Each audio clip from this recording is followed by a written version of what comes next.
Oke, selamat siang Pak. Siap. Saya ingin mengambil tentang apa saja yang dialami masyarakat di Pulau Enggano yang Bapak mewakili di Pulau Enggano ya Pak. Sebelumnya saya memperkenalkan diri dulu. Nama saya Milson Kaitora. Saya Pak Buki, Ketua Lembaga Adat Pulau Enggano atau Koordinator Kepala Suku.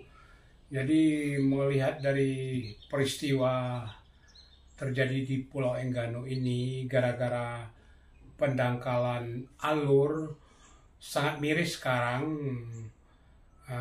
Yang jelasnya hasil petani itu nggak bisa keluar, hasil nelayan itu tidak bisa maksimal untuk keluar.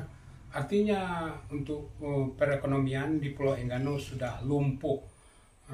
Meskipun ada bahan pokok ketersediaannya di warung, daya beli masyarakat itu khusus petani dan nelayan itu sangat lemah sekali.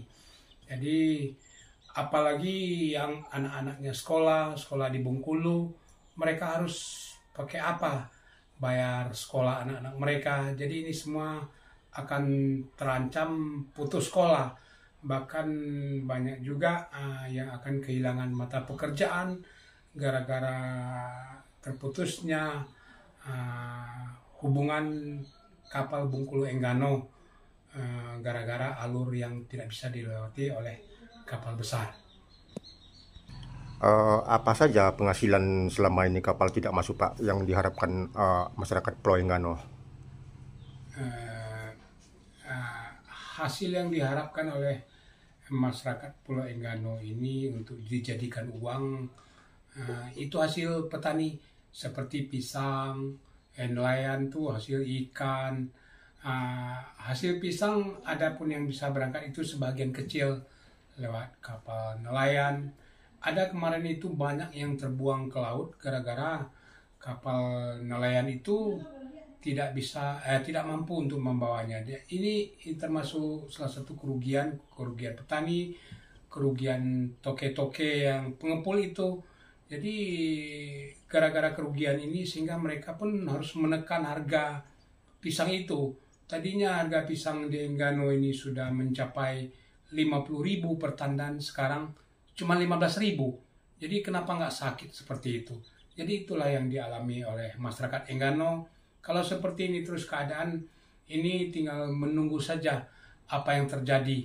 Jadi yang mungkin yang bisa hidup di Pulau Enggano ini kalau memang seperti ini terus seperti pegawai negeri, TNI Polri yang ada di Pulau Enggano itu kan jelas pemasukan mereka tiap bulan ada yang ditunggu. Jadi seperti petani ini seperti apa? Kesabaran mereka harus menunggu. Manusia punya keterbatasan.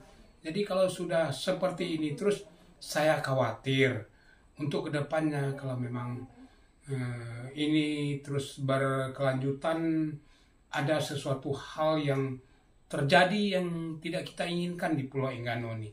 Jadi saya lihat pemerintah ini nggak serius menangani masalah kasus ini kalau saya bilang. Karena ini kan sudah sekian lama dan alur ini terputus tidak datang-datang 1 minggu terjadi. Tentunya ini berproses sekian bulan sehingga alur ini seperti ini. Jadi kalau saya anggap itu tidak ada seriusnya pemerintah. Jadi kalau pemerintah nggak serius ngurusin Enggano ini, katakanlah aja tidak mampu ngurus Enggano. Oke, biar kita bisa cari jalan keluar. Enggano ini mau gabung kemana?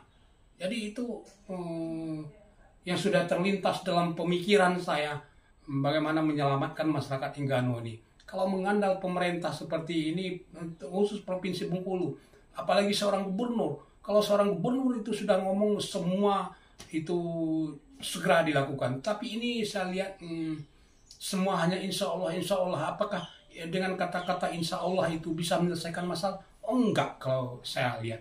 Contoh sampai hari ini. Kemarin saya dengar itu awal bulan Mei. Awal bulan Mei dilakukan pengerukan itu. Kapal masuk besar. Sekarang ini saya dengar lagi akhir bulan Mei. Pertengahan bulan Mei. Nanti akhir bulan Mei. Jadi ada pertanyaan kenapa? Ada apa sebenarnya di alur ini? Mungkin itu. Jadi apa harapan Bapak kepada pemerintah untuk Pulau Enggano Pak? harapan kami dengan pemerintah untuk Pulau Enggano seriuslah menangani masalah Pulau Enggano ini. Ya kalau memang ini sekarang kapal tidak bisa nyandar di Bengkulu untuk membawa hasil laut, hasil tani ini, ya cari solusi lain.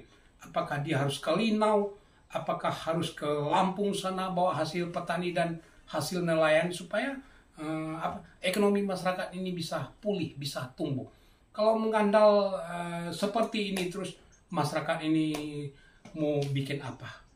Masyarakat ini akan mati nantinya. Ya jujur aja saya bilang. Jadi kalau memang pemerintah serius, banyak jalan yang bisa ditempuh. Bisa saja lewat Linau atau lewat ke Lampung. Salah satu contoh, bahan bakar masuk lewat Lampung. Taruhlah masalah bahan bakar sekarang banyak. Udah itu listrik hidup full. Mau bayar listrik pakai apa? Mau beli minyak pakai apa? Anak-anak sekolah di sini mau sekolah bawa motor pakai minyak gimana? Jadi itu pemerintah harus serius untuk menangani masalah ini. Jadi harapan saya sama pemerintah supaya jangan janji-janjilah, seriuslah. Itu harapan dari kami. Saya atas nama masyarakat Pulau Enggano sebagai lembaga adat mengharap penuh dengan pemerintah ini. Seperti yang saya katakan tadi, kalau pemerintah nggak bisa menyelesaikan masalah, katakan kami tidak sanggup, maka kami bisa cari jalan keluar bagaimana untuk menyelamatkan ekonomi masyarakat ada di Pulau Enggano. Mungkin itu pesan saya dengan pemerintah.